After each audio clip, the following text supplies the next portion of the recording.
In this year's Los Angeles Marathon, were given the option to earn a finishing medal if they stopped after 18 miles. What? That's crazy. The move received mixed reaction, as you might imagine. Your finisher medal and any challenge medal you've earned, and your official race results will be updated at a later date to reflect your time and mileage. Sorry, no. No. 18 miles is big. Hats off to that. It's no marathon, though. The backlash is everywhere for this.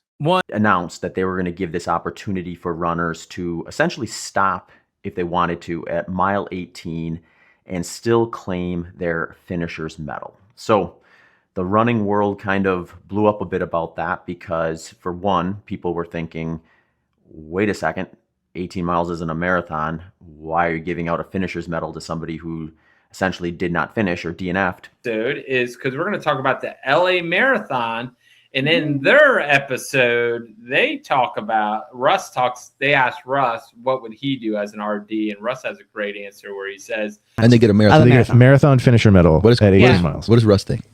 So are you asking race director Russ or are you asking runner Russ? Both.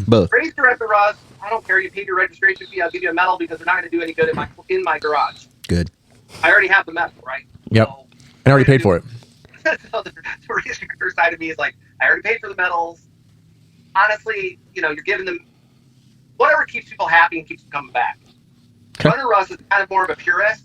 So in general, I wouldn't give them, you wouldn't get a medal unless you finish the full distance. I do get the safety side of it. I know as Floridians, we can say, well, we run that in humidity all the time. We're a little more acclimated to that. So it probably could be a safety issue for people in California where it's not as humid. It tends to be more dry. They're just not used to it. So the folks who run the LA Marathon saw that it was going to get hot over the weekend. 80, mid-80s. Mid-80s. It ended up getting to be 89 degrees. Dry heat, remember. This is like, 2% humidity over there. Started out in the 50s. So their idea to help the runners was to allow the finishers to turn off at the 18-mile mark, and they would still get their marathon medal. They wouldn't be included really in anything else. They can't win the 18-mile race or something like that. Yeah, and people had thoughts. Yeah, I hate it. I 100% am against it. Some of the arguments were the safety of the runners. And my thought on that is, being a runner, you need to learn to listen to your body. And if that means you have to quit early, then you have to quit early. If it means you have to slow down, learn how to hydrate, you're not going to learn by taking the easy way out. If you're injured, yeah, that's one thing. But you don't get a medal because it got hard and you quit early. That's just silly. The other thing I don't like about it is it sets a precedent for future race directors. So when this happens, are they going to do it every year? You have a hot year? Are they going to do it because it rains one year? Are they going to, someone get up north in a winter race and you have a late snowstorm, say, that comes in April, which happens, are they going to, where does this stop? So it's a slippery slope for allowing this again and again. And it doesn't teach the runners anything. And I know it's their race, but you signed up for a marathon, you run a marathon, or you quit early and you try again the next. So there's nothing wrong with DNF. There's nothing wrong with going out there and trying and not making it. So that's my thoughts.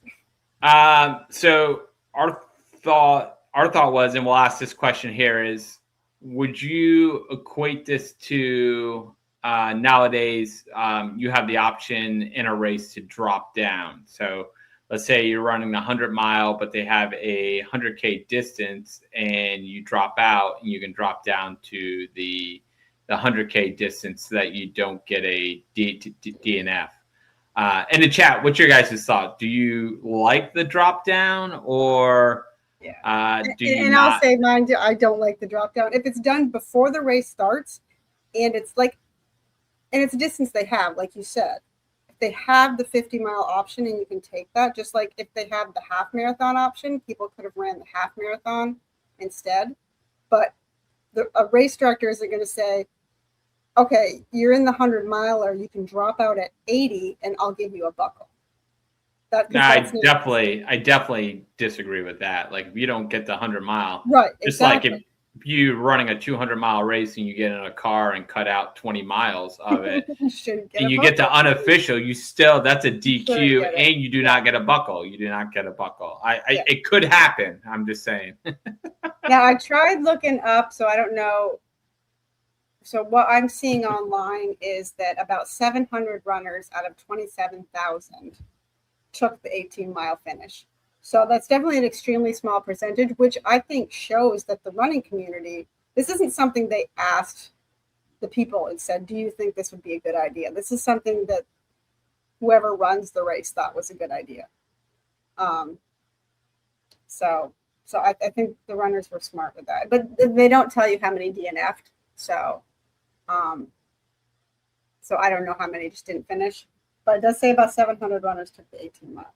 Yeah. And there's nothing wrong with running 18 miles, but it's not a marathon. Yeah. So yeah. Shay says she does not like it, and she has utilized it once and didn't like that. Kevin says he would take the medal but be pissed about it. So I think the only time first time I ran Umstead, and I didn't even know they had to drop down until after the race, where I DNF'd at the 100K mark, and I got credit for the 50 miles. So for years, it never showed up that I had a DNF. And honestly, it doesn't show. I think the only one I have on there is across Florida virtual, because Leadville doesn't post their DNFs, and I can't remember it. Wasatch doesn't post their DNFs. So if you like, I'm an ultra sign up, I technically have no DNFs on there, but in my opinion, I have three on there. So yeah, what Emily says, adding the temptation makes it harder to keep going. See, Laz had made a point that kind of goes to this with the backyard ultra. People argue why there aren't men and women finishers in a backyard. There's only one finisher. And that was part of his argument, was it makes it easier for them to quit. So if you're down to, say it's the last, there's men and women left, but you're down to say 2 women, and that last woman doesn't make it. The woman who's left can either keep going against the men, or she can say, well, I'm the winner. I won the female. It gives you that easy out, And he said there's times, especially in the backyard, where if that had happened, we may not see exactly how far they could go, Yeah. So. Blaine says if they offered buckles at mile 70, there would be a ton of 70-mile finishers. What did Shay said in 2021 at the Disney, basically because it was so hot, they funneled everyone that came in after a certain time into a short course, so they had no choice. I mean that's a different scenario. You have no choice. Yeah, there are times when they make, like I did a race out in Kevin dropped up once. I dropped up once. What's the Bronze Dragonfly up in Georgia? The park doesn't allow you to run when it's lightning out. They make the race director close the course. Yeah. So if you're signed up for 30 hours, you only get to run this many hours, and that it's not the same, but it does change the dynamics of the race. So yeah, if the county or someone had said you guys have to make, but you have to make everybody do that.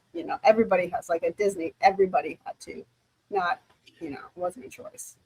Yeah, the other hard part is, let's say you're running, you have a 100K and a 50K distance. You have someone pacing the 50K to win the race, but the person in the 100K just blows up and they drop out, and now all of a sudden they get dropped down to 50K. That could affect your how you finish on the podium. Right. So, and I think you don't know what race they were running in, so you might run your race differently, even though at the end it's like, oh well, their place doesn't matter. It's like, well, I didn't know that. I thought I was racing against this guy.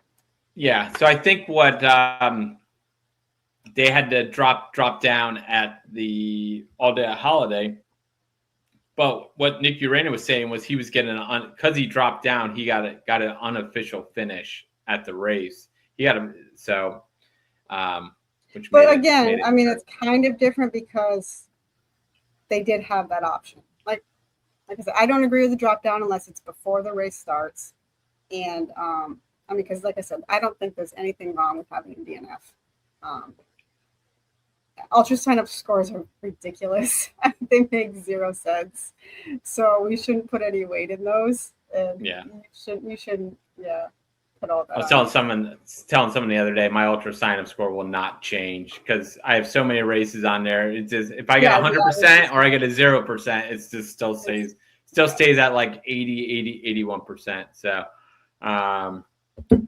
yes, Shay said this is why long haul doesn't offer the 100K anymore. More people used to sign up for the 100. So, well, yeah, that was back in the day. They had every distance at whatever you wanted. They would do for you there. So we would have had a bunch of 100K belt buckles. In the mud a year? Everyone would have taken that. Everyone would have had 100. Yeah. Hey, chat. Just thank you. I love that you guys jumped in. So that's awesome. I'd love to hear from you guys, which is pretty cool. So, all right, we're gonna move on to